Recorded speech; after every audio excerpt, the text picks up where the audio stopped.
J. Assalamualaikum warahmatullahi wabarakatuh. Waalaikumsalam warahmatullahi wabarakatuh. Pada yang terhormat Bapak Detaser kita, Bapak Abimanyu, Bapak Ibu peserta Detasering, hari ini kita hari ke-23. Sudah hari ke-23, tidak terasa pelatihan penulisan artikel hari ini. Yang artikelnya kagungan pun Ibu Asri. Monggo Bu Asri dan Pak Abimanyu, waktu dan tempat dipersilahkan. Monggo Bu Asri. Seperti kemarin-kemarin ceritakan yang jadi latar belakang penelitiannya. Assalamualaikum warahmatullahi wabarakatuh. Waalaikumsalam warahmatullahi wabarakatuh. Terima kasih sudah diberi kesempatan untuk belajar, begitu ya. Latar belakangnya kami mengambil penelitian ini, kami memang rata-rata, selain untuk membudayakan batik begitu, karena memang di teknik industri sendiri itu kami menggunakan beberapa seragam itu dengan batik begitu, Prof. Nah, kemudian kebetulan di teknik industri ini ada Prof. Gempur. Jadi beliau ahli bidang ahlinya itu benar-benar ke K3 ergonomi. Kalau saya kan campuran K3, teknik K3 dan ergonominya, tapi kalau Prof. Gempur itu pure ergonomi begitu. Jadi fokus bidangnya ergonomi. Nah, yang melatar belakangi kami ini sebenarnya idenya itu inginnya nantinya itu meredesain cantingnya itu, Pak Abi, untuk meredesain itu kan kami harus tahu dulu kira-kira keluhan-keluhan apa yang selama ini ada pada pembatik begitu ya. Nah, karena membatiknya ini adalah batik tulis, jadi batik yang menggunakan alat canting tadi. Jadi kalau memang tujuannya nantinya itu akan meredesain, jadi kami itu nanti inginnya itu meredesain canting gitu. Yang sesuai dengan kebutuhan pembatik. Ya, jadi kami melakukan penelitian dasar dulu ini yaitu Nordic Body Map. Jadi keluhan apa aja yang dirasakan oleh pembatik. Sedangkan Nordic Body Map ini sendiri memang sudah ada kuesioner. Jadi memang sudah ada referensi yang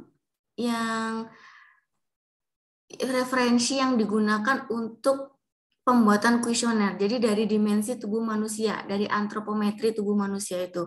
Jadi kami hanya tinggal menyebarkan kuesioner Nordicnya ke para pembatik ya. Memang waktu itu sih sempat yang menjadi kendala itu pandemik ini ya. Jadi pandemik ini dikerjakannya tidak di tempat pembatiknya, pengusahanya begitu. Tapi di setiap rumahnya masing-masing, di rumah masing-masing pengrajinnya begitu. Jadi kemarin itu mahasiswa Bapak yang menyebarkan, bantuan teman-teman mahasiswa yang menyebarkan kuesioner, karena kan kami harus menjelaskan isinya ya, bagaimana mengisinya. Jadi waktu itu kami menerjunkan mahasiswa 2-3 mahasiswa untuk mendatangi rumah-rumah pengrajin itu begitu. Lebih begitu Pak Abi. Matur nuwun. Jadi dari info itu saya melihat apa yang disampaikan agak sedikit berbeda dengan apa yang ditulis ya. Nah, kalau saya baca dari judul sampai simpulannya ini udah benang merahnya kelihatan sudah. Yang diangkat adalah pola keluhan. Simpulannya juga pola keluhan ya. Di abstrak juga pola keluhan.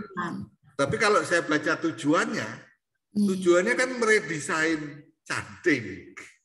Iya, itu nantinya gitu, Pak. Nah, iya, meredesain canting ya. Jadi kok menurut saya kok nggak gini ya, agak kurang nyambung gitu. Sementara di depan-depan itu nggak ditunjukkan bahwa apa istilahnya ya, keluhan-keluhan ini merupakan indikator ya terhadap apakah canting itu perlu diredesain apa enggak, kan gitu. Jadi Ibu bisa sampai menyimpulkan bahwa atau memberi saran redesain canting itu tentunya kan, nah kalau cantingnya seperti ini dampaknya itu adalah keluhan ini kan gitu. Iya kan? Nah, kan mestinya gitu ya. Jadi selama ini kan menggunakan canting yang secara tradisional ya, sudah turun-temurun. Namun belum pernah dikaji ya terhadap apa ya, kerusakan di pergelangan ini. Nah, oleh karena itu Ibu mencoba ya menelusur keluhan-keluhan itu sebagai indikator. Oh ini desain cantingnya kira-kira nggak benar nih, gitu. Ya, iya kan? Nah, tentunya ada pertanyaan juga. Yang nggak benar itu cantingnya, apa cara menggunakan canting? Iya kan? Loh, cantingnya yang salah, apa cara pakai cantingnya yang salah? Ya, mungkin nenek moyang kita dulu nggak ngajari ya. Ngendinduk sing bener corone gitu. Nah, anak itu hanya meniru aja. Ya, jadi ketika meniru dia nggak tahu filosofi gerakan itu tuh, ya. Kan seperti zaman dulu ya. Mahrib-mahrib ojo lungguh ning ngarep lawang. Kalau ditanya, nopo Mbah? Jawabannya gak ilok, gitu kan. Susah kan? Gak ilok itu apa? Akhirnya orang terus apa namanya? Mencoba untuk membantah tadi ya. Sore-sore juga duduk depan lawang nggak apa-apa gitu. Ternyata kan dulu itu, zaman dulu itu kan listrik belum ada. Jadi kalau maghrib itu kan tambah peteng ya, tambah gelap. Nah, kalau gelap dia duduk depan pintu bisa diterjang orang yang mau lewat kan gitu ya. Tapi setelah listrik ada, kapan aja lampu nyala mau duduk tengah malam depan pintu juga nggak masalah kan gitu ya. Nah, cuman orang zaman dulu bilangnya ilok, gak ilok. Nah, saya juga begitu. Kalau ditanyakan ini yang benar itu cantingnya yang salah atau cara menggunakan canting yang salah. Nah, ini kan dua hal ya. Iya, Prof. Iya. Nah, oke. Sekarang menurut saya jangan terburu-buru istilahnya menyimpulkan bahwa perlu cantingnya diredesain. Oh, iya. Iya kan? Ini kan keluhan ini kan bisa terjadi karena dua hal. Iya. Iya. Nah, jadi menurut saya yang bertahap ini tujuannya adalah apa ya, menggambarkan atau mengetahui keluhan. Apa enggak ya, enggak ya. Biar enggak kelihatan sekedar ini loh. Mengetahui gitu loh. Ya, mendeskripsi ya. Mendeskripsi keluhan. Kan Ibu judulnya pola keluhan ya. Ya, mendeskripsikan pola keluhan tenaga kerja membatik dalam rangka mengevaluasi perlu tidaknya dilakukan redesain canting atau atau kan dalam rangka ini ya. Ini tahap pertama ya. Jadi nanti di metodologi Ibu bilang penelitiannya terdiri dari 2 tahap. Tahap pertama mengumpulkan informasi tentang keluhan. Tahap kedua tentang apa tadi? Ya, gimana mencari indikator kalau cara batiknya yang salah. Atau cantingnya yang memang perlu diredesain. Ini baru kumpulkan keluhannya doang. Iya kan? Yang Ibu analisis kan juga keluhannya aja. Iya. Ya, bagaimana Ibu bisa menarik simpulan bahwa kalau keluhan ini karena apa tadi? Muskuloskeletal disorder. Ya, di sini nih ya. Iya. Nah, apakah karena canting yang di ujung ini atau gerakan tangan? Iya kan? Kan bisa ini gerakan tangan yang terus-menerus. Akibatnya ketika tua terjadi penipisan tulang rawan. Ya, akibatnya tulang dengan tulang yang bergesekan. Ya. Ya, jadi ibu perlu mengumpulkan data apakah musculoskeletal disorder ini terjadinya pada orang yang sudah tua atau semenjak dini sudah ada yang kena. Ya. Kalau bayangannya Bu Witri itu, Bu Asri itu dari pola ini ibu bisa mengatakan cantingnya yang salah itu dari mananya?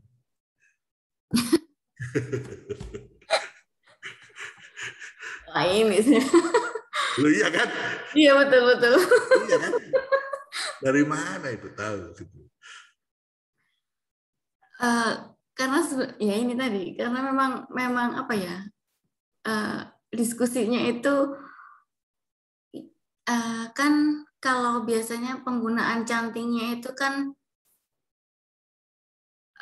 jadi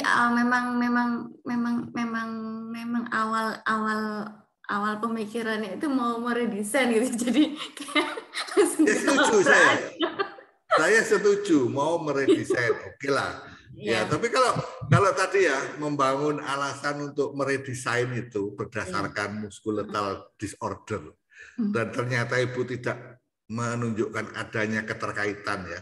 Misalnya ya dengan desain yang ada di Sidoarjo, musculoskeletal disordernya itu tinggi. Nah, ibu harus pakai pembanding canting di daerah lain yang berbeda bentuknya. Nah, misalnya canting di Solo ya, setelah diteliti sana musculoskeletal disordernya rendah. Nah, kelihatan kan? Nah, ini cantingnya yang salah. Iya kan? Ini cantingnya yang salah karena ternyata di daerah lain yang cantingnya berbeda, musculoskeletal disordernya rendah. Nah, tapi ingat respondennya jenis kelamin sama, umur sama, jam kerjanya kurang lebih sama. Nah, baru boleh Bu. Kalau enggak seudon. Iya, betul kan? Nah, tapi kalau misalnya dari beberapa daerah cantingnya sama, ya kan? Musculoskeletal disordernya semuanya tinggi. Nah, berarti bukan canting penyebabnya. Something wrong, something, ya kan? Nah, ibu boleh, mungkin cara nyantingnya yang salah ini, ya, kan gitu.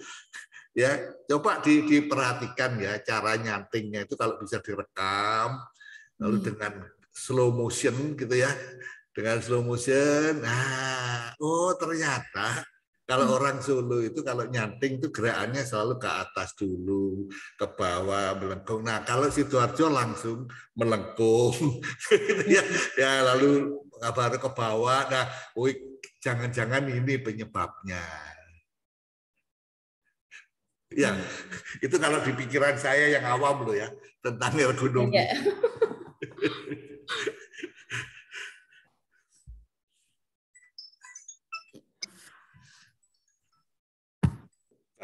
Assalamualaikum. Saya ini lagi data sharing sampai sore saya. Nggak bisa saya ke kampus. Gini aja deh. Ntar malam acaranya apa? Nah, saya baru bisa ikut. Ya, di rumah iya online. Ini ada data sharing, ada rapat sampai habis Jumatan. Terus belum datang.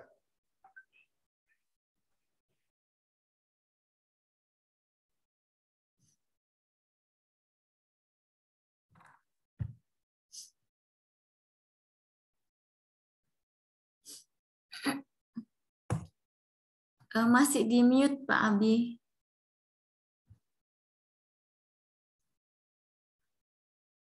Ya, gitu ya Bu Asri. Kalau tata tulisnya sih menurut saya udah bagus. Cuman memang harus ada yang apa istilahnya agak perlu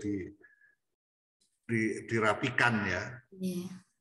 Nah, itu latar belakangnya ya industri dan merupakan home industri batik. Tenaga kerja membatik masih mengalami, jangan masih lah, selama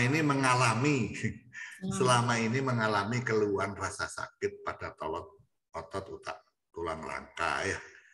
Terus itu nulis Kabupaten Sidoarjo ya. Kabupaten, kelurahan, kota diikuti nama kabupaten, kayaknya harus huruf gede ya. Loh, kita ini sering mengabaikan bahasa sendiri ya. Ya. Apa aturan penulisan kaidah? Iya, kita sebagai dosen harus memperhatikan itu. Keluhan itu biasa disebut oke, itu sebagai latar belakang udah bagus tuh. Nah, cuma penelitian ini dilakukan, nah itu metode ya. Sampelnya 15 orang tenaga kerja membatik. Lalu hal itu sebagai besar populasi sekaligus besar sampel penelitian ini maksudnya apa ya? Memang UMKM-nya itu katakanlah pembatiknya hanya 15 orang gitu. Iya, karena pandemi ini jadi pembatiknya sisanya itu hanya 15 orang yang aktif. Oke. Kalau gitu dilakukan pada 15 orang tenaga kerja membatik yang masih aktif. Sehingga sampel dapat disebut sebagai populasi, kan gitu ya. Atau penelitian dilakukan pada 15 tenaga kerja batik yang masih aktif, sehingga penelitian ini menggunakan populasi. Ya. Jadi nggak usah sebagai besar populasi sekaligus besar sampel ya. Terus data primer diambil nanya hilang. Sebagai dosen itu harus dengan sekilas itu tahu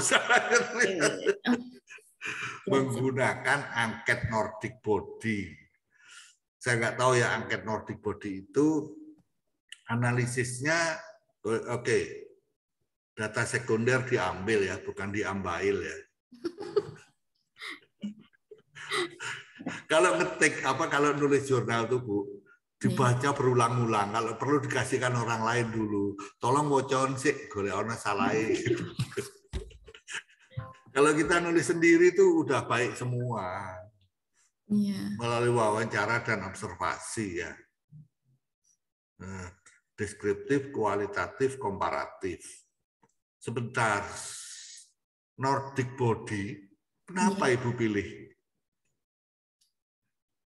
Saya nggak terus terang, saya nggak biasa menggunakan kuesioner ya, bukan bidang ilmu saya. Saya biasa eksperimen ya.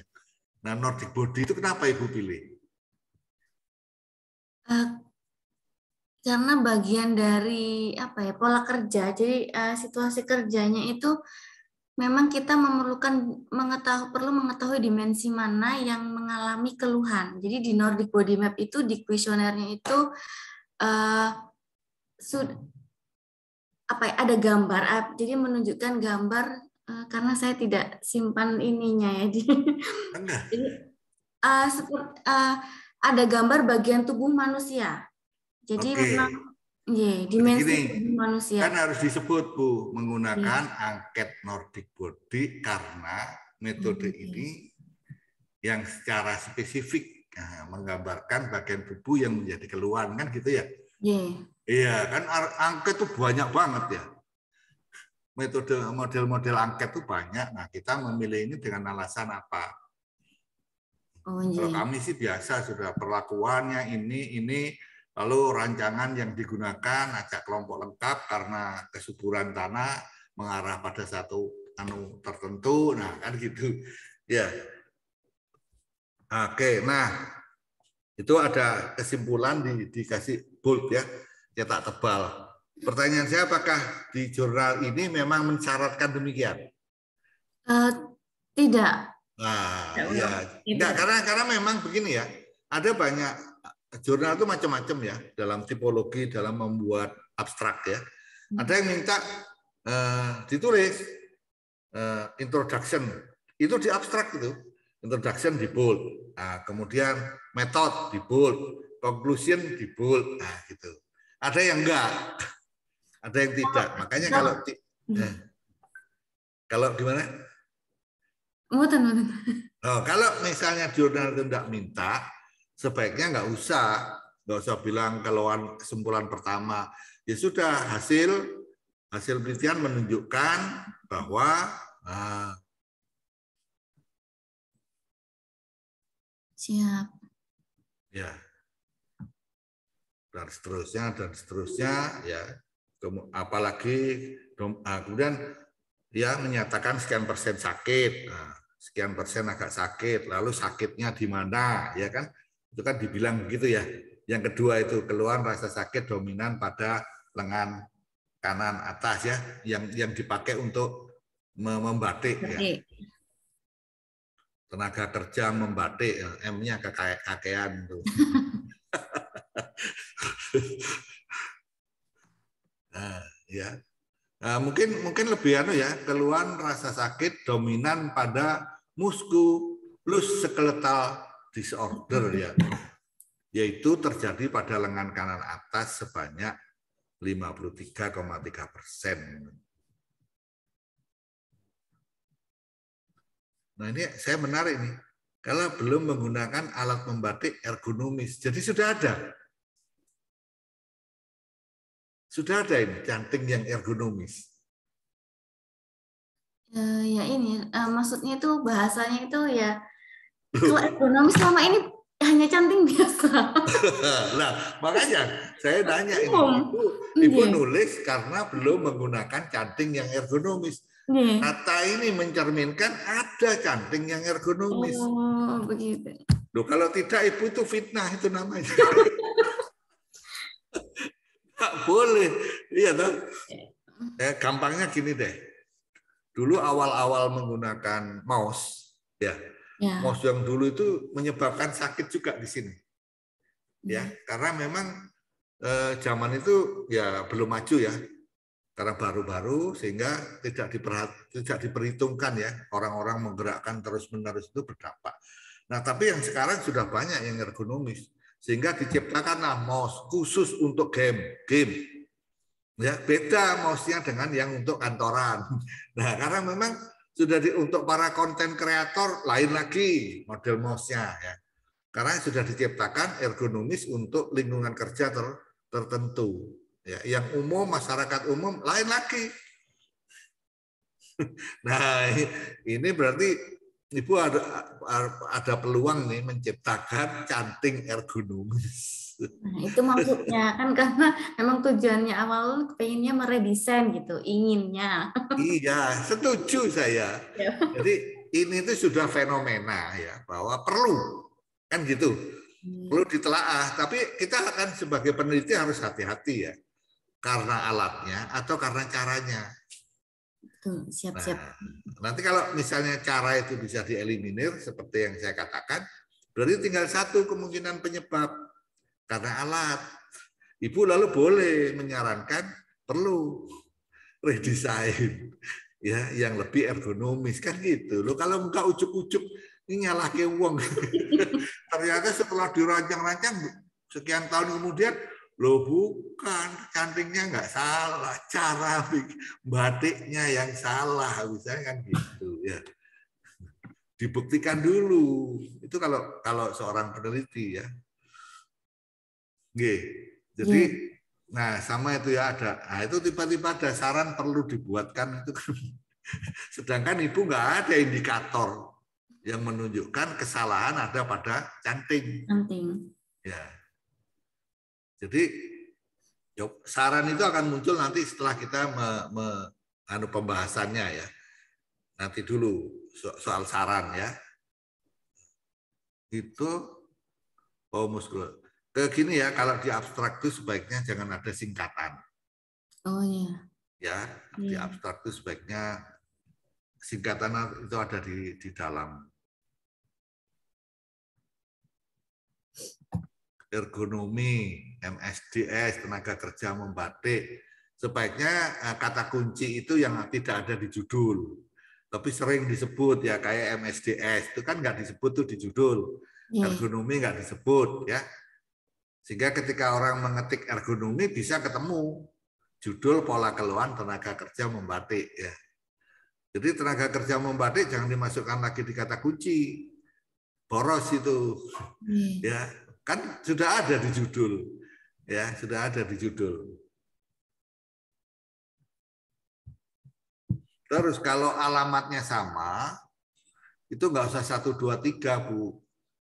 Satu semua. Ya, kalau yang satu dari Umaha, yang kedua dari Umahi, ya, misalnya gitu ya. Yang ketiga, bolehlah 1, 2, 3. Gitu. Tapi kalau sama, ya sudah, teknik industri, fakultas teknik, dan seterusnya. Nah, Indonesia mestinya dikasih apa namanya kode pos Sidoarjonya ya. Oh iya. Kan standar tuh, standar internasional tuh mesti. Ya Sidoarjonya berapa sih? Karena ada Indonesia ya di setelah Indonesia. Mesti ada kode pos. Lalu email cukup salah satu. Email itu adalah yang akan menjadi corresponding author. Misalnya Pak Gempur ya, Prof Gempur itu, udah beliau aja. Beliau tidak harus nomor 1. Ya, misalnya Bu Asri yang nomor 1 justru. Pak Gempur nomor terakhir tapi corresponding. Nah, itu haknya sama dengan penulis pertama. Ya, tapi memang harus membuktikan bahwa beliau menjawab ya, memberikan korespondensi ketika ada pertanyaan-pertanyaan melalui email. Beliau yang jawab. Haknya sama kalau corresponding author dengan first author. Misalnya ya, itu. Oke, coba lihat pendahuluannya.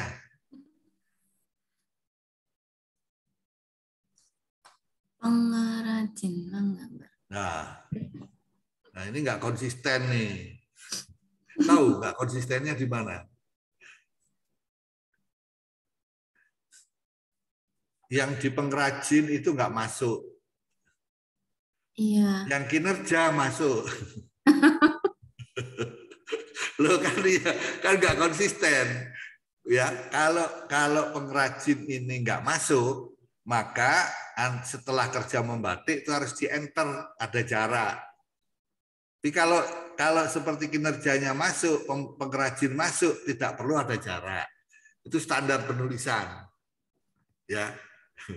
Standar penulisan. Ini kalau lihat ini pendahuluannya berhasil nih membuat yang sangat ringkas ini. Wah, udah. Sebagaimana apalah menurut Hajar bahwa kinerja di antaranya. Ini kalau mengerjakan setelah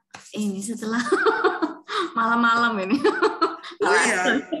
Saya itu kalau nulis itu berulang-ulang saya baca. Menurut saya saja sudah nggak ada salahnya. Begitu saya kasih teman saya, Robi, iki apa iki karepe? Ya, nah, seperti itu. Memang perlu mata lain, Bu. Ya. Setelah itu, nah, kalau punya teman yang cerewet ya, yang suka nyalah-nyalahkan orang, nah kasih ke dia, ajak dia sebagai teman. Golek ono salah iki. Nanti coba dia. Jadi tidak terdapat kriteria kinerja yang dianggap baik. Wah, ini cara nulisnya strukturnya bagus, tapi isinya kok nggak nyambung ya? Kok nggak nyambung? Kan mestinya yang diungkap tuh kan ada canting, ya, ada musculoskeletal disorder, ya toh? Lalu ada keluhan, ada tiga hal. Ini kok tiba-tiba diperlukan bekerja yang dapat menimbulkan relaksasi pada otot ya. Nah, sebelumnya nggak ngomong ini, malah ada wisatawan. Oh, ya saat ini kinerja masih rendah diakibatkan peralatan tidak nyaman loh. Ini ya yang depan-depan tuh saat ini kinerja pengrajin batik masih rendah diakibatkan peralatan tidak nyaman mengakibatkan keluhan pada otot rangka. Ini memang penelitiannya Pak Agung Santoso. Atau Pak Gempur. Prof Gempur. Oh, sudah pernah diteliti itu? Mungkin sudah pernah. Loh, kok mungkin? Iya, insya Allah sudah pernah. Nah, kan Bu Asri nulis kan ada daftar pustakanya itu. Ya, anjay. Oh, beliau nulisnya di buku Manajemen Kelelahan Kerja. Bukan jurnal penelitian yang memang meneliti. Oh enggak, ini titik ini. Habis itu sebagaimana menurut Santoso menyebutkan tenaga kerja batik dijetis bahwa karakter industri kecil batik jenis tidak terdapat kriteria kinerja dianggap baik. Loh, ini nggak ada hubungannya. Nggak ada hubungannya dengan musculoskeletal disorder. Jadi kan misalnya begini ya, pengrajin di Kampung Lemah Putro itu sering mengeluh, ya, sering mengeluh kesakitan pada pergelangan tangannya. Itu masalah. Itu masalah. Nah, lalu Ibu menduga musculoskeletal disorder ini barangkali kaitannya sama peralatan yang tidak ergonomis. Nah, Ibu cari, Bu, penelitian, ya. Misalnya tadi yang saya bilang orang pakai mouse. Itu peluang musculoskeletal disorder-nya tinggi kan? Ya, orang menggunakan mouse. Lalu orang yang ini apa ya? Kerjanya ngecat gitu ya. Apa ya? Yang begini terus tuh. Kita kan ngecat ya. Apalagi ya. Nah, itu lalu Ibu boleh menduga kemungkinan ini peralatannya yang cantingnya yang tidak ergonomis. Nah, kalau seperti itu Ibu boleh ya, boleh menyebut bahwa ini penyebabnya adalah canting yang tidak ergonomis. Cari penelitian ya. Berarti begini ya, di pendahuluan ini boleh ya kita memasukkan beberapa referensi yang bisa membantu menarasikan kalimat. Boleh di pendahuluan? Boleh. Boleh. Ya, yang penting itu tadi Ibu kan menduga ini. Ya. Musculoskeletal disorder ini menurut Ibu dugaannya karena tidak ergonomisnya canting. Nah, karena ini belum ada yang meneliti. Nah, kan gitu. Ya, Ibu cari peralatan lain ya yang bisa menyebabkan musculoskeletal disorder. Apa? Ya. Misalnya tadi penelitian tentang penggunaan mouse. Apalagi ya? Itu orang masak itu ya, orang goreng. Ini kan tangannya gini-gini terus ya. Iya, mungkin loh ya. Nah, itu nanti bisa disebut penelitian ASRI tahun sekian atau ASRI tahun sekian menyimpulkan bahwa mouse itu yang tidak ergonomis sering menimbulkan musculoskeletal disorder. Selain itu, Lila 2021 berpendapat bahwa, kan gitu. Fitri mengatakan begini, oleh karena itu dapat disimpulkan bahwa ada kemungkinan penyebab musculoskeletal disorder pada para pembatik di Sidoarjo disebabkan oleh canting yang belum ergonomis. Lalu tujuan Ibu, tujuan penelitian ya, mengumpulkan informasi keluhan sebagai dasar ya, sebagai dasar untuk menyatakan canting itu ergonomis atau tidak. Itu berarti ya boleh. Berarti tidak harus apa, karena kan selama ini ya saya kalau ketahuan ini ya.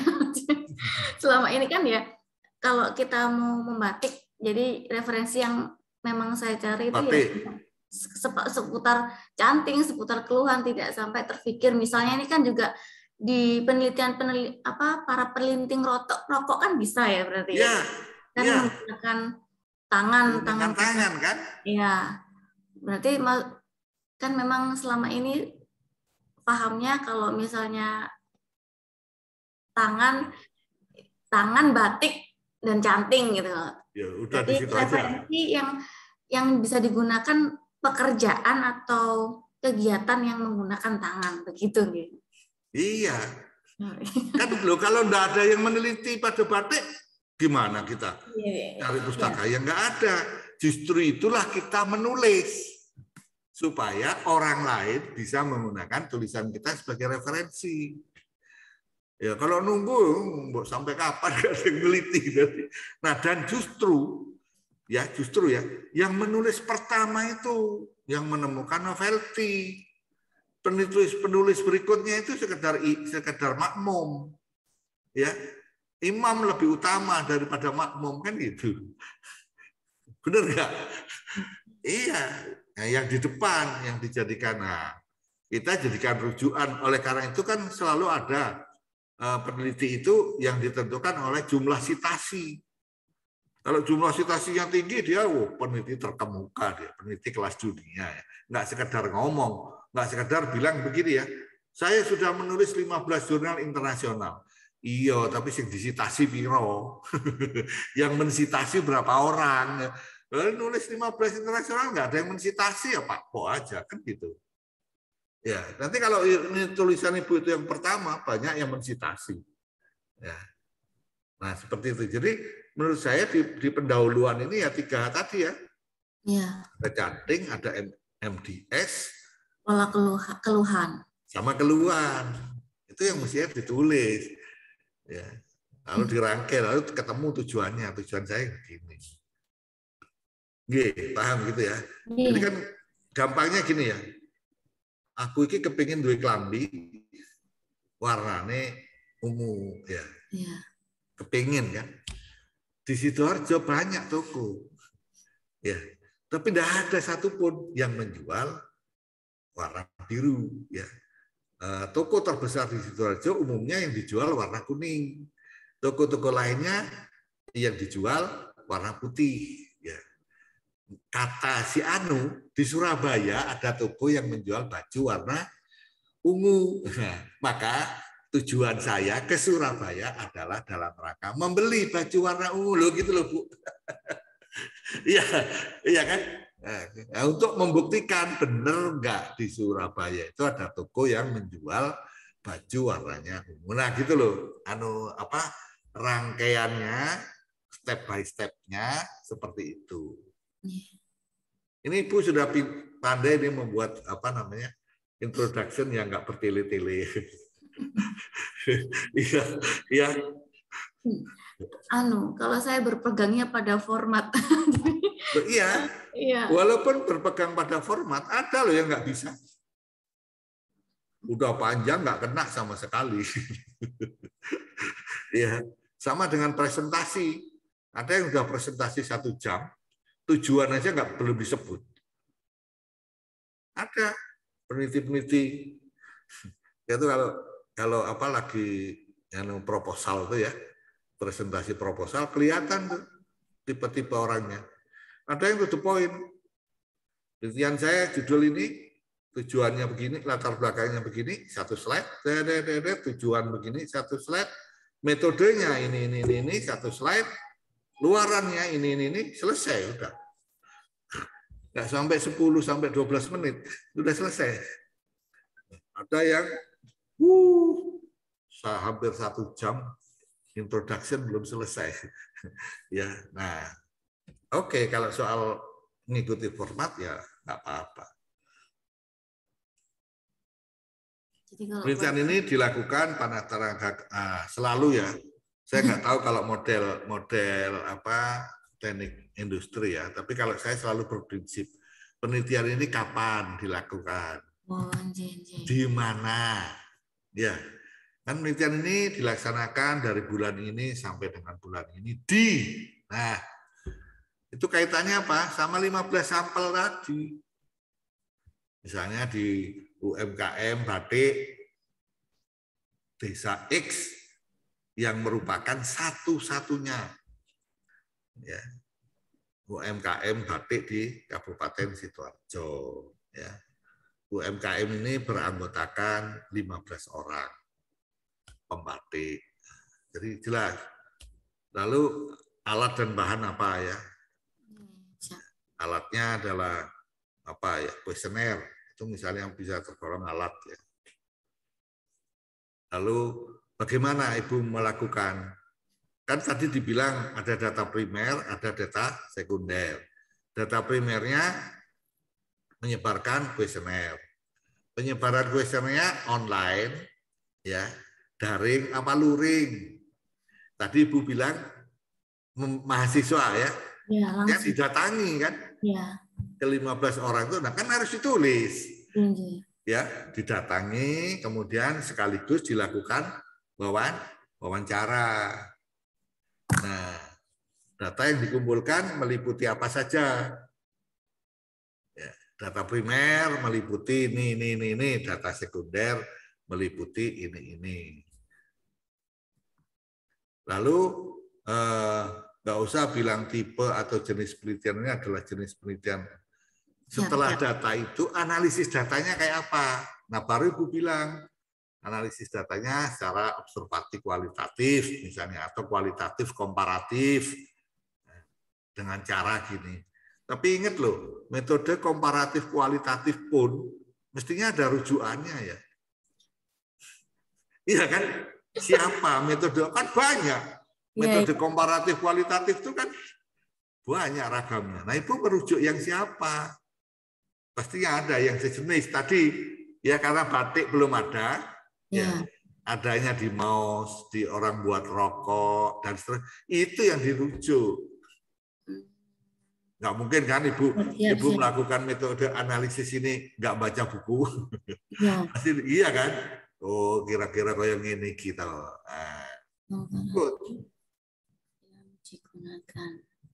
Ya. Deskriptif, kualitatif, komparatif. Komparatifnya nggak pakai C ya Bu ya.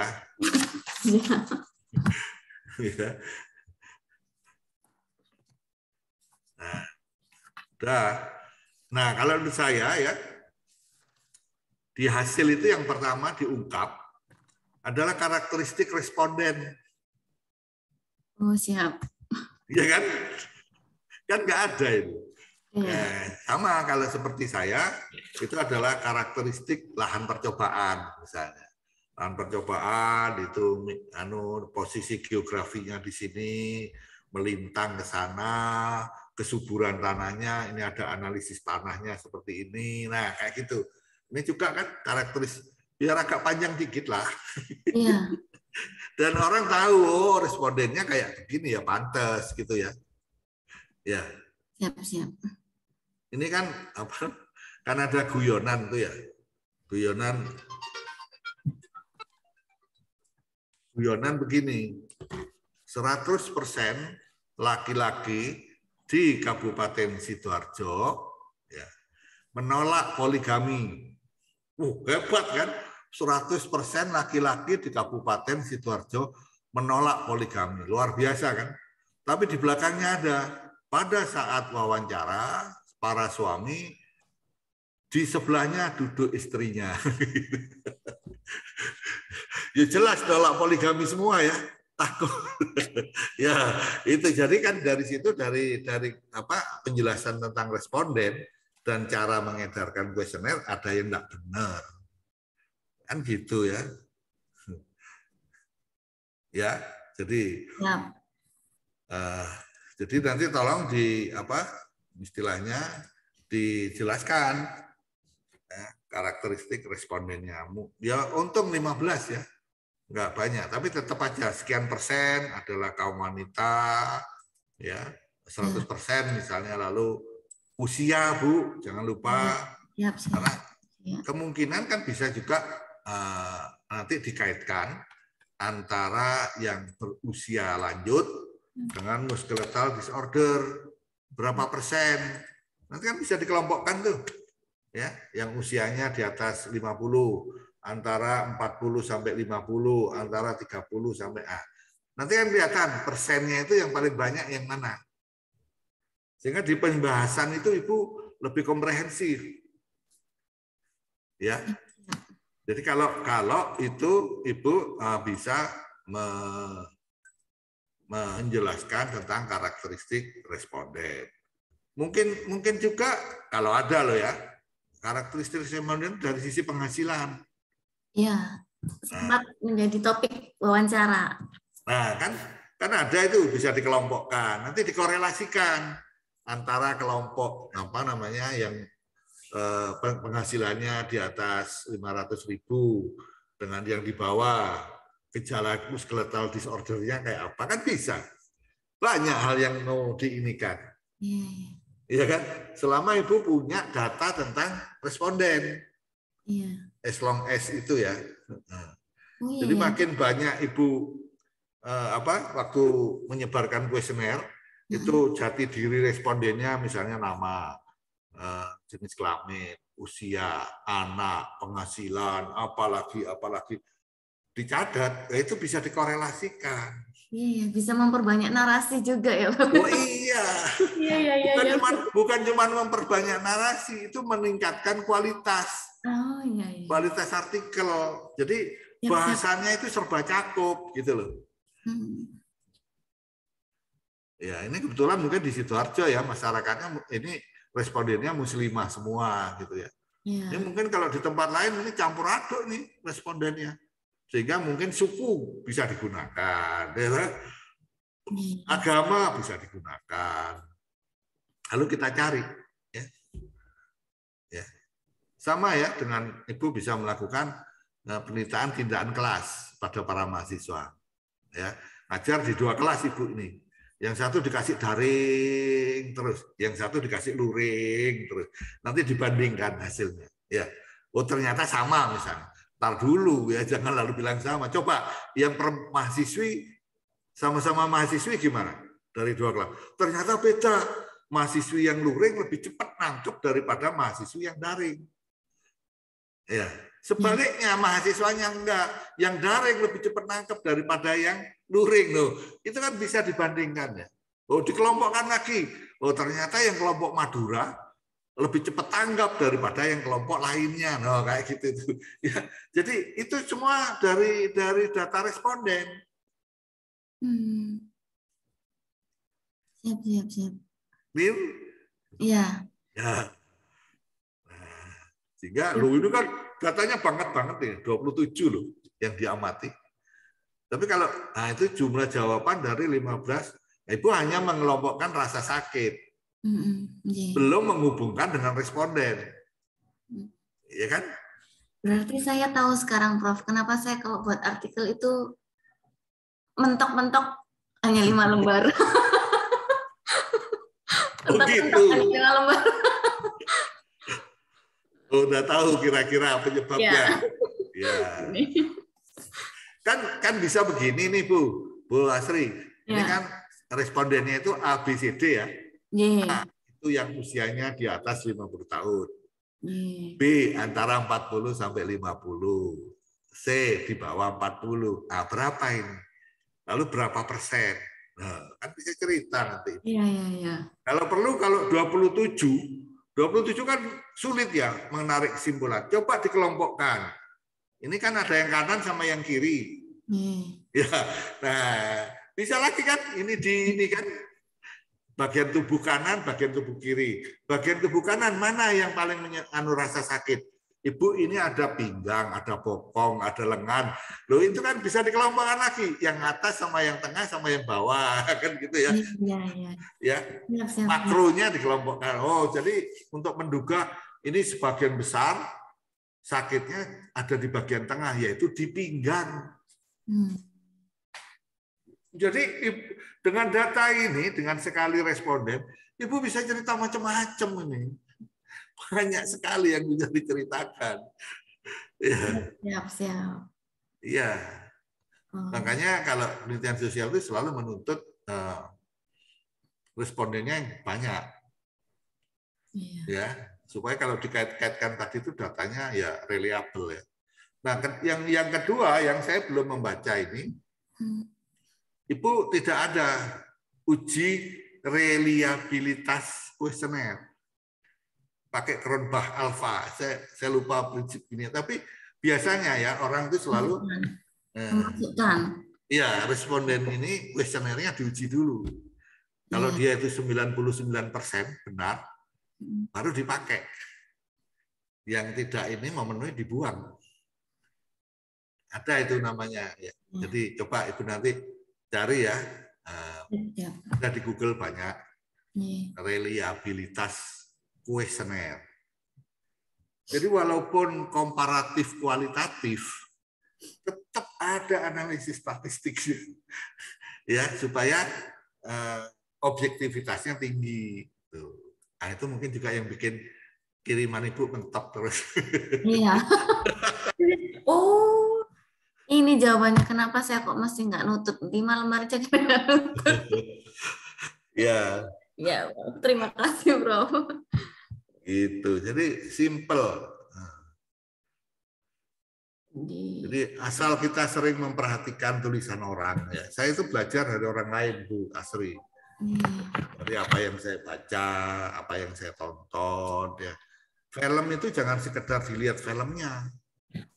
James Bond misalnya, bukan tembak-tembakannya, bermesra-mesraannya, yang ganteng sama cewek, enggak. Something behind itu yang saya lihat. Oh, ini konspirasi politik begini, seperti itu. Yang saya lihat bukan cuma sekedar apa yang tampak mata. Pernah saya satu kelas tuh ya, saya ngajar matematik. Karena satu hal mereka saya suruh nonton film. Ya, film itu berjudul The Titans.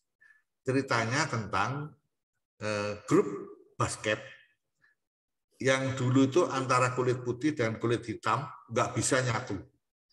Nah, oleh karena kemudian ketemu seorang pelatih yang baik, mereka bisa bersatu dan jadi pemenang lomba basket nasional di Amerika Serikat.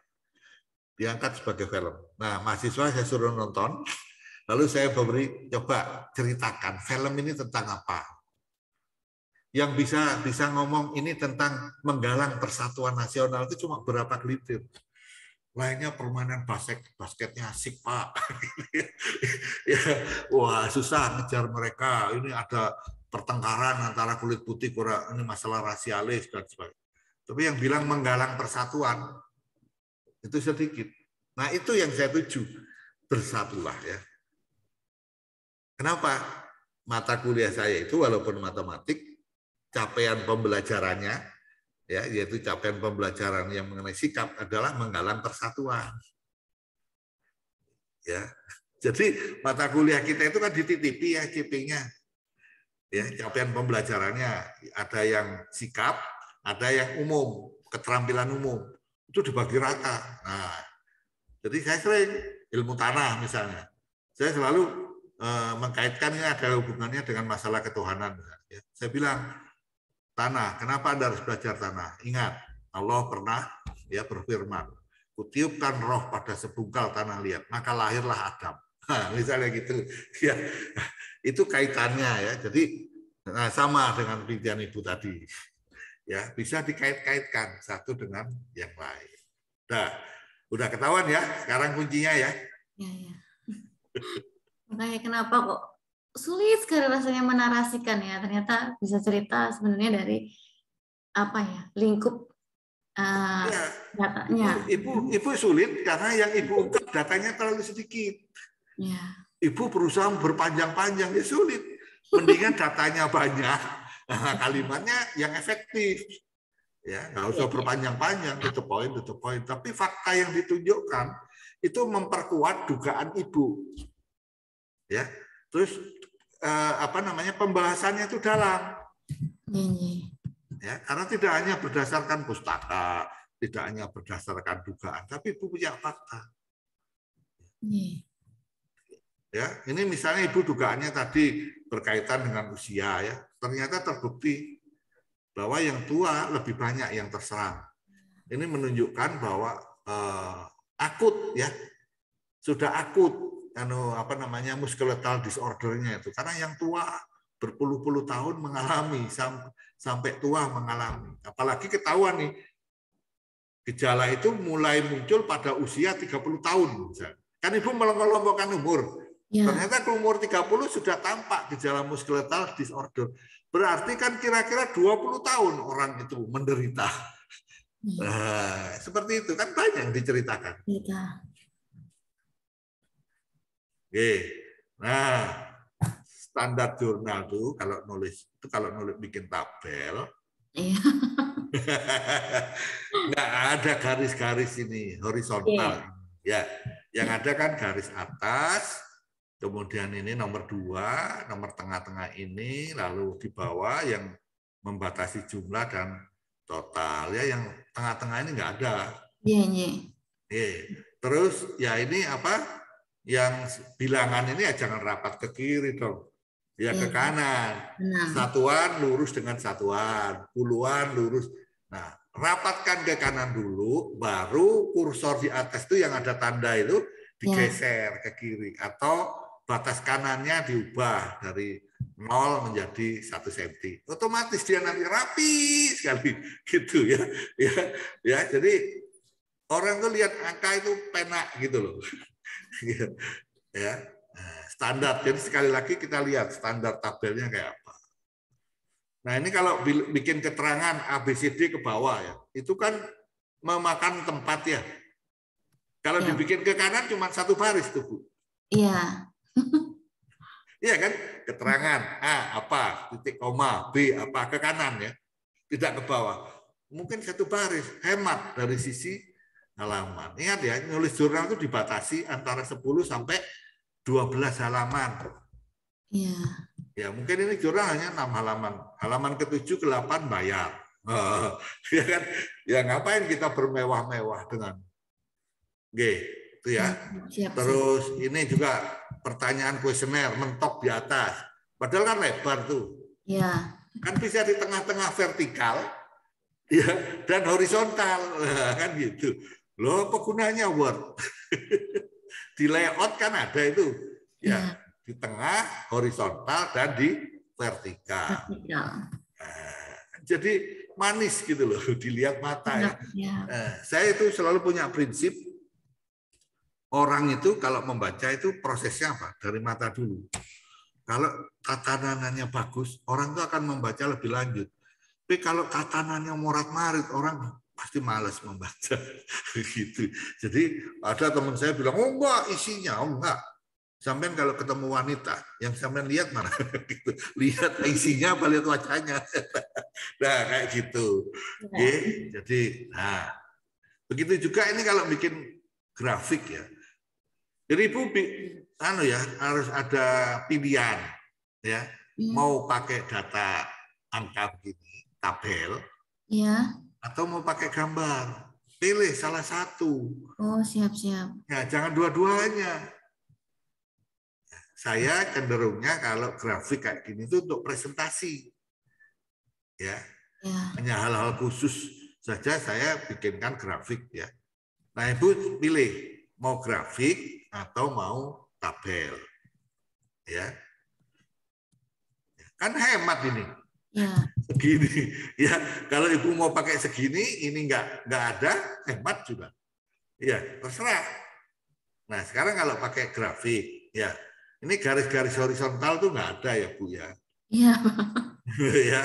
Kemudian pembatas, ya pembatas luar ya, itu juga tidak perlu. Lalu ini kan angka sebelah kiri itu ya, absisnya itu kan 20,00% ya. Saya rasa nggak perlu lah 0,00, 20 aja. Kan bisa apa namanya aksesnya itu kan bisa di set ya numbernya. Ya, nggak usah pakai koma misalnya. Dia bisa ngikut. Berarti ini ya lebih baik menggunakan tabel saja ya, Prof ya, kalau untuk artikel. Sekali lagi terserah. Kita cuma prinsipnya milih salah satu, jangan dua-duanya. Siap. Ya, milih salah satu. Yang diharapkan oleh editor adalah yang paling ringkas. Oh ya. Sehingga halamannya bisa menampung banyak informasi. Ya. Siap. Informasi. Itu ya. Pilih antara yang tabel sama. Nah, kemudian dalam menarasikan, ya, ini.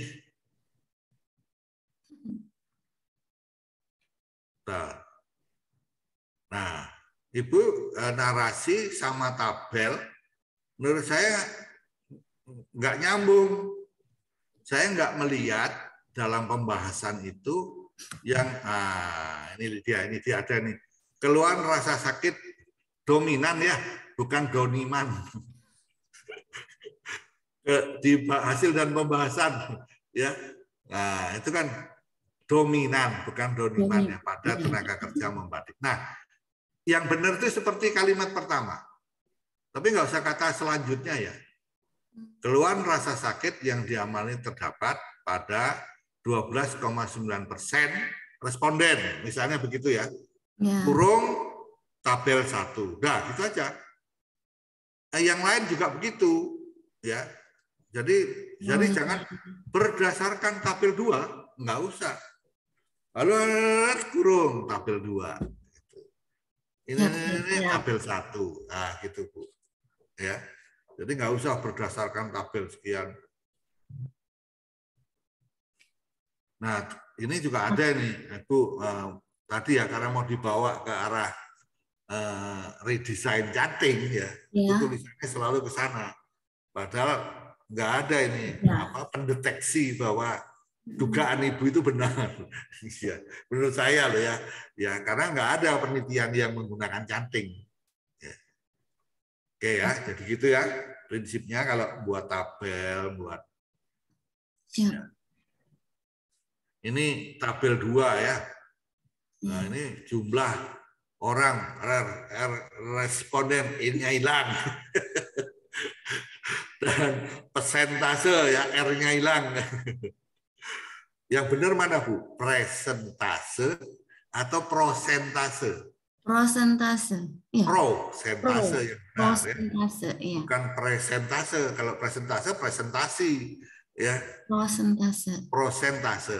Sebetulnya bahasa Inggrisnya itu percentage ya. Persentasi. Jadi bukan tapi per. Ya, persentasi itu kalau bahasa Inggrisnya persentase. Oke. Nah, ini lalu di akhir tabel itu ada penutup kesimpulan. Sekali lagi apa permintaannya jurnal? Ya, jarang ya yang ada penutup habis itu kesimpulan. Ya sudah, biasanya kesimpulan berdiri sendiri. Ya, nggak ada kata penutup. Ya, kesimpulan, saran. Nah, saran itu tidak muncul tiba-tiba. Ya, saran munculnya dari pembahasan sana sudah muncul. Iya, Pak ya. Ya, sehingga saya beri contoh begini ya. Saya ketika sarjana dulu melakukan penelitian, saya menganalisis bagian tanaman padi sesuai dengan panduan analisis. Ya, di situ disebut saya harus pakai daun, bla bla. Nah, setelah saya penelitian, saya bikin korelasi. Ternyata saya nggak menemukan korelasi antara kadar unsur hara X dengan hasil. Nah, ini aneh, ya. Bagi saya, kenapa? Unsur ini dikenal dalam pembentukan gabah. Loh, kok nggak ada korelasinya? Ya. Lalu saya masuk perpustakaan. Saya cari. Akhirnya ketemu satu artikel yang menyatakan untuk unsur yang tadi saya teliti itu, analisisnya tidak pakai daun, pakai jerami. Nah, saya salah kan? Maka saya sarankan untuk lain penelitian dalam menghubungkan antara kadar unsur X dengan hasil harus berdasarkan kadar unsur X pada jerami, bukan pada daun. Ya. Jadi salah saya adalah merujuk pada hal yang umum, tidak merujuk pada hal yang khusus. Nah, itu saya sarankan. Siap. Gitu. Ya. Jadi jangan menyarankan sesuatu yang ujuk-ujuk ya. Apalagi penelitian ini harus dilanjutkan. Gitu. Lanjutkan kemana? Ya, nggak ada kejelasan kenapa kok harus dilanjutkan.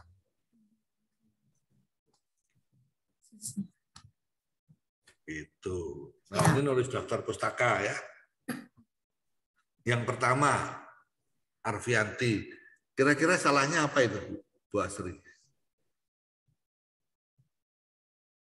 Salahnya kira-kira apa itu? Ini saya langsung ke Mendeley, Pak. Menggunakan Mendeley. Mendeley. Iya. Ya, walaupun mau pakai Mendeley, pakai Grammarly, mau pakai Turnitin, whatever, itu just equipment ya, just a tool ya. Nah, dalam prinsip penulisan ada something wrong. Pertama, Iya. Ibu menulis batik Jetis Sidoarjo cetak miring. Itu indikasi kalau dia buku. Oh, Ya iya. kan? Siapa penerbitnya, Bu? Astaga. Nah, iya. Di mana dia diterbitkan? Itu standar. Ya. Jadi kalau buku, itu standarnya adalah siapa penerbitnya? Gramedia. Di mana? Jakarta. Gitu. Ya.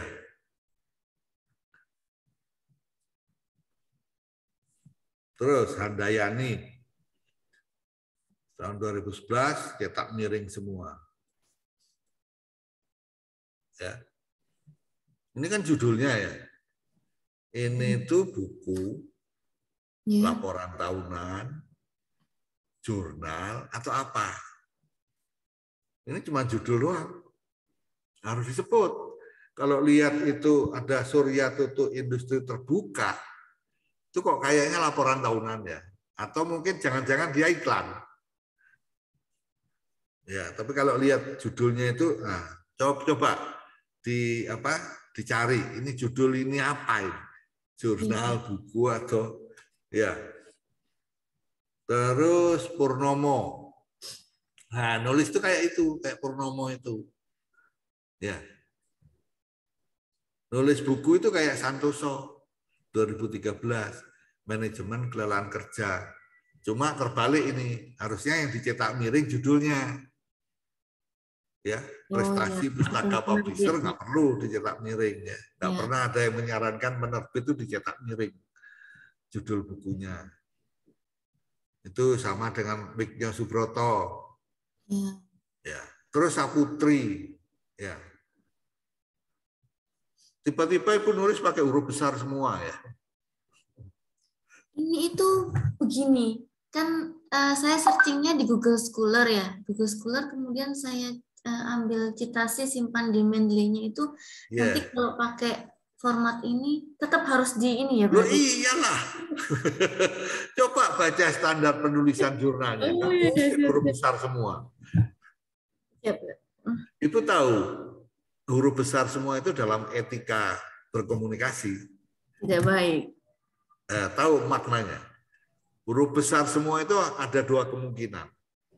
Yang pertama caps lock-nya keyboard Ibu rusak sehingga nggak bisa huruf kecil. Yang kedua, huruf besar itu kalau di dalam etika per-email itu artinya kita yell, berteriak dengan nada marah. Ya, jadi jangan nulis dengan huruf besar semua. Ya. Itu ada etikanya ya. Kita ngetik kalau waktu SMS, waktu WA, ada etikanya. Jadi itu juga nggak jelas itu buku, skripsi, tesis, jurnal. Karena ada Universitas Airlangga, ya, atau laporan penelitian. Nah, kalau nggak jelas, karena Ibu cari kan di Google katanya, nggak jelas, jangan dipakai. Jangan dipakai karena tidak memenuhi standar penulisan pustaka yang baik. Kecuali ya di jurnal itu memang diizinkan yang seperti itu. Ya, tapi saya sih nggak pernah ya nemuin semua itu ada standarnya. Ya, jadi diikuti standar dari jurnal tersebut. Jadi jangan Mendeley, jangan Google Scholar, ya. Kalau Ibu ngomong kayak gitu ke editornya tetap ditolak, Ibu. Standar penulisan kami nggak kayak gini, Ibu, ya gitu. Siap. Ya. Ini hal-hal yang membuat tulisan Ibu langsung ditolak. Iya, betul. Iya, yang begini ini termasuk menjadi penyebab langsung ditolak. Karena nggak ngikuti standar. Jadi siapapun ya di ruangan ini yang mau nulis jurnal dibaca dulu. Kita mau kemana, ya? Lalu kita baca itu panduannya, lalu kita baca naskah artikel yang sudah terbit. Gimana sih cara nulisnya? Gimana sih cara ininya di jurnal tersebut? Ya. Saya bolak-balik ke Surabaya ya. Tiap kali ditugasi, saya lihat dulu. Saya mau nginep di mana, hotel mana. Gitu. Begitu tahu saya di hotel X gitu ya, saya buka Google hotel X dan sekitarnya. Kenapa? Saya pengen tahu di hotel saya itu ada kuliner nggak gitu, yang saya bisa keluar sendiri. Selalu itu. Walaupun ke Surabaya, tempat yang saya sudah cukup akrab. Ya, apalagi ke tempat yang saya nggak tahu. Ya, jadi kumpulkan dulu informasinya. Nah, setelah itu baru ya sampai di kotanya ya kayak yang sok tahu aja saya. Ya, itu ya. Jadi lalu berikutnya dari pustaka itu menurut saya perlu diperkaya itu dengan jurnal-jurnal yang tadi semua mengarah kepada masalah ergonomi. Mengarah pada keluhan, pada musculoskeletal disorder. Ya. Terserah, tidak harus batik. Sekali lagi tidak harus batik, semua aja. Ya. Ya, terima kasih. Ya. Ini potensinya besar loh, Bu Asri. Ya. Saya rasa Ibu punya data kan? Iya. Ya. Hanya karena nggak dikenali aja ya, apa gunanya data itu. Ya, ya. Padahal banyak cerita yang bisa diungkap. Oke, dari Bu Asri udah cukup. Ada yang mau bertanya, teman-teman lain? Monggo. Ini hari ke-23 ya, Bu Ratna. Kita udah ke hari 23, tinggal 2 hari ini. Enggak terasa. Oh, siapa besok yang ingin jam bertanya? Berapa jadinya, Pak? Rencananya. Bentar, ada.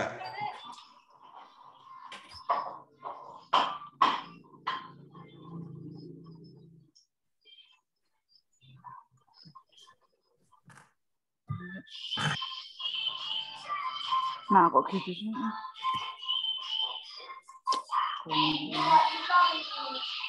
Masih gantian.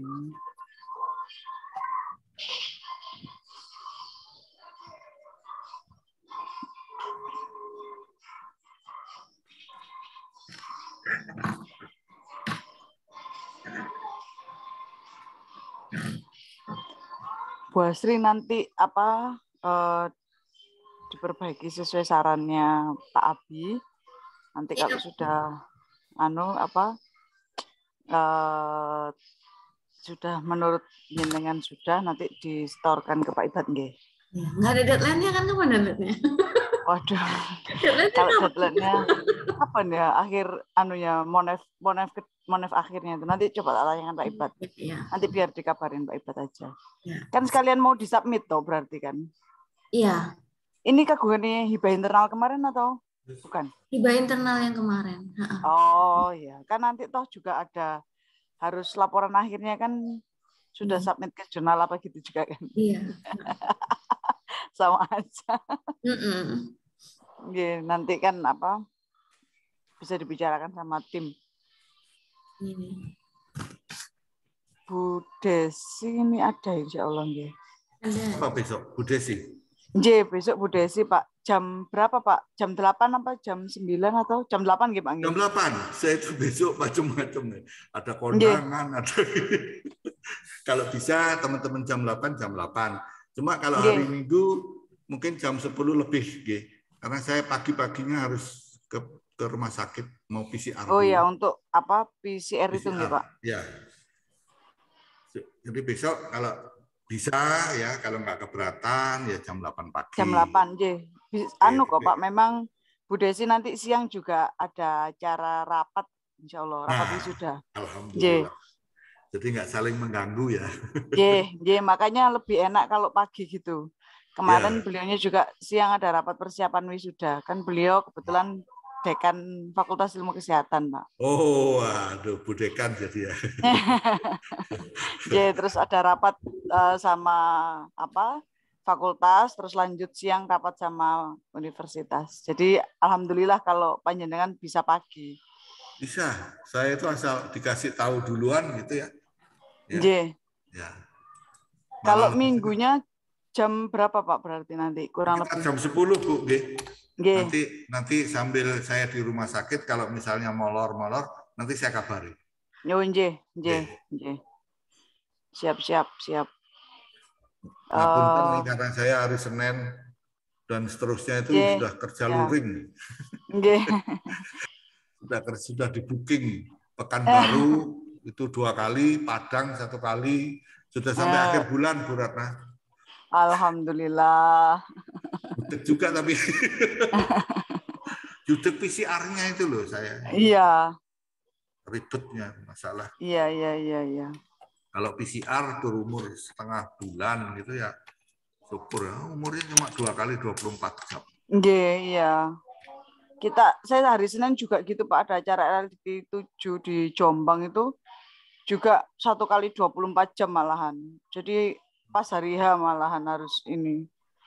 Umurnya ditentukan kan sekarang. Nggih, 1 kali 24 jam. Antigen tuh nggak enaknya di hidung loh, maknya. Iya. Oke. Nggih. Terima kasih Pak Abi, Bu Asri, teman Bapak Ibu peserta data sharing hari ini. Terima kasih banyak. Kita akhiri. Bu Asri jangan lupa diperbaiki loh ya. Ya, terima kasih Pak Abi. Terima kasih LPPM saya dikasih kesempatan. Sama-sama Ibu. Itu juga Mas Hasan, jangan lupa loh ya. Yang saya tunggu-tunggu itu Pak Agung nih loh. Berarti nanti harusnya terakhir Pak Agung aja ya Pak. Iya. Ya, saya sudah kirim proposal Pak Abi. Sudah kirim proposal hari ini ke Pak Ibat. Besok kita sama-sama. Besok. Oh iya, Pak Abi, saya mau matur. Pak Abi yang kemarin nyuwun perso itu ya. Asosiasi. Itu kayaknya web resminya enggak ada, hanya ada Facebook. Iya, hanya ada Facebook. Walaupun sebenarnya di dalamnya kok kurang meyakinkan. Webnya sudah mati nanti, kayaknya. Pak Agung tolong disampaikan ke pengurus ya, supaya buat web. Iya, sudah ada sebenarnya. AIDA itu nama webnya itu. Oh, AIDA. Iya, tapi mati itu. Kok nggak bisa? Jangan. Jadi kami ini kalau bikin peraturan, itu akan selalu merujuk dari web. Kalau dia mati, ya kami nggak bisa pakai. Kalau Pak, ini kalau Facebook nggak bisa ya Pak? Kurang luas cakupannya. Karena masuk Facebook itu orang kan harus pakai password, harus daftar, harus ini. Iya, kalau web kan bebas. Bebas. Jadi ini misalnya sekarang ini saya sedang menyusun untuk aturan untuk prodi konselor. Yang saya tuntut di webnya mana? Gitu. Oh gitu. Iya. Nanti saya sampaikan ini ke teman-teman. Matur nuwun. Bagus. Ya, Bu Ratna. Terima kasih Bapak Ibu peserta data sharing. Ngapunten Bu Ratna. Dalam Pak Aksan. Nggih, saya boleh tanya ya Pak Abi ya. Monggo. Dikit saja. Sekarang itu sopo Thomas? Ya sebelum ditutup itu tadi yang case-nya Bu Asri yang pakai Mendeley itu tadi ada buku yang tidak ada penerbitnya, kemudian tidak ada tahunnya, kotanya itu memang di Mendeley-nya itu nggak otomatis begitu ya Pak ya? Iya. Jadi kita jangan hanya mengandalkan Mendeley seolah-olah Mendeley itu yang paling benar. Ya kan? Kita harus cari sampai dia ketemu yang komplit datanya. Jangan hanya Mendeley. Kalau tidak ada, jangan dipakai. Atau itu hanya kesalahan user aja yang belum memasukkan tahun atau apa gitu maksud saya Pak Abi. Iya, bisa saja. Ya, jadi Mendeley itu kan mesin diumpan, dikasih masukan, ya ditelan sama dia. Makanya dalam komputer kan dikenal garbage in, garbage out. Ya, sama dengan Wikipedia. Wikipedia nggak boleh dipakai sebagai rujukan. Karena Wikipedia itu semua orang boleh nulis. Saya nulis ngawur pun bisa ditulis di Wikipedia. Ya, nah jadi nggak boleh. lebih baik pakai dictionary atau handbook. Nah, gitu. Jadi walaupun Mendeley, walaupun Turnitin memasukkan, tapi selama dia tidak mengikuti kaidah penulisan ilmiah, ya jangan dipakai. Ya, jangan dipakai. Terima kasih Pak Abi. Cari aja di Genesis Library, ada nggak yang terbaru? Oh, nggih. Ya, yang kemarin itu, ya. Jadi nulis pakai buku bahasa Inggris itu bukan sok-sokan ya, karena dia memang informasinya terbaru, terkini, ya. Jurnal juga begitu, carilah yang terbaru. Tapi sekali lagi ya lengkap. Kalau jurnal, buku itu selalu ada nama pengarang, ada tahun, ada judul artikel atau judul buku, ada penerbit, ada nama kota. Udah itu komponen yang semua jurnal itu selalu menuntut. Kalau ada yang nerima gimana Pak? Ya itu salah jurnalnya. Ya makanya jurnalnya nggak terakreditasi. Iya kan, jurnalnya nggak di dalam jurnal banyak typing error ya, tipe-tipe kayak Bu Asri tadi. Itu jurnalnya yang salah. Oh, yang masih banyak salahnya kok diterima kan gitu. bukan salah penulisnya. Penulisnya ya udah mengira benar semua. Apa gunanya ada reviewer di jurnal itu? Terima kasih. Terima kasih Pak Abi. Masih ada? Sampun, Pak Aksan, masih ada lagi? Sampun. Oke, terima kasih Pak Aksan. Terima kasih Bapak Ibu atas kehadirannya. Besok kita masih bertemu lagi dengan Pak Abi pukul 8. Coaching artikel penelitian dari Bu Desi. Siap. Kita akhiri acara hari ini dengan bacaan Alhamdulillahirrahmanirrahim. Alhamdulillah. Semoga kita semua selalu sehat, sukses dan lancar semua urusan kita. Amin. Dan saya akhiri, wabillahi taufiq wal hidayah. Wassalamualaikum warahmatullahi wabarakatuh. Waalaikumsalam warahmatullahi wabarakatuh. Saya langsung pamit nih, pindah kamar. Monggo Pak Abi.